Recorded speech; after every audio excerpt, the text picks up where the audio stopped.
क्या आपने कभी सोचा है कि तिरुपति बालाजी मंदिर में इतनी भारी मात्रा में चढ़ावा क्यों चढ़ाया जाता है? क्यों वहां भक्त सोना, पैसा और बहुमूल्य वस्तुएं दान करते हैं? इसके पीछे एक दिव्य पौराणिक कथा है, भगवान वेंकटेश्वर और कुबेर के कर्ज की कहानी।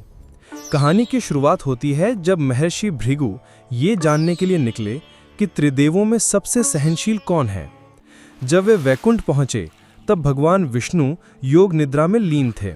भृगु ऋषि ने उन्हें जगाने के लिए उनके वक्षस्थल पर पांव मार दिया, परंतु भगवान विष्णु ने क्रोधित होने के बजाय प्रेम पूर्वक उनके चरण पकड़ लिए और पूछा, हे ऋषिवर, क्या आपके कोमल चरणों को चोट तो नहीं लगी?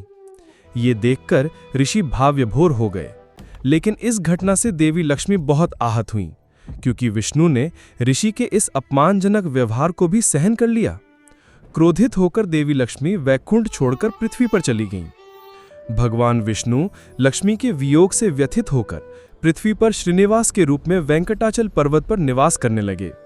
उधर देवी लक्ष्मी ने पृथ्वी पर राजा अकासा की कन्या पद्मावती के रूप में जन्म लिया। एक दिन श्रीनिवास की पद्मावती से भेंट हुई और दोनों एक दूसरे को देखकर मोहित हो गए। उन्होंने विवाह का निर्णय लिया, लेकिन पद्मावती के पिता ने पूछा कि एक साधारण वनवासी विवाह के लिए आवश्यक धन और वैभव कैसे जुटा पाएगा। भगवान श्रीनिवास ने धन जुटाने के लिए कुबेर देवता से संपर्क किया। उन्होंने 1,14,00,000 स्वर्ण मुद्राएं कर्ज के रूप में मांगी।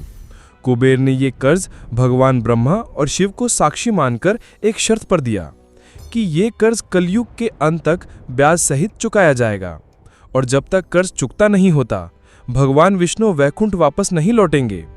भगवान ने ये शर्त स्वीकार कर ली और पद्मावती से विवाह किया।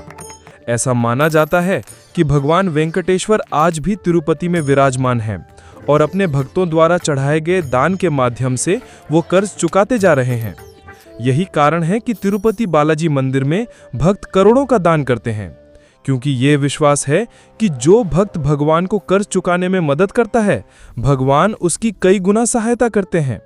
ये कहानी सिर्फ एक वित्तीय लेन देन की नहीं, बल्कि ईश्वर के त्याग, प्रेम और भक्तों पर भरोसे की गहरी प्रतीकात्मक गाथा है।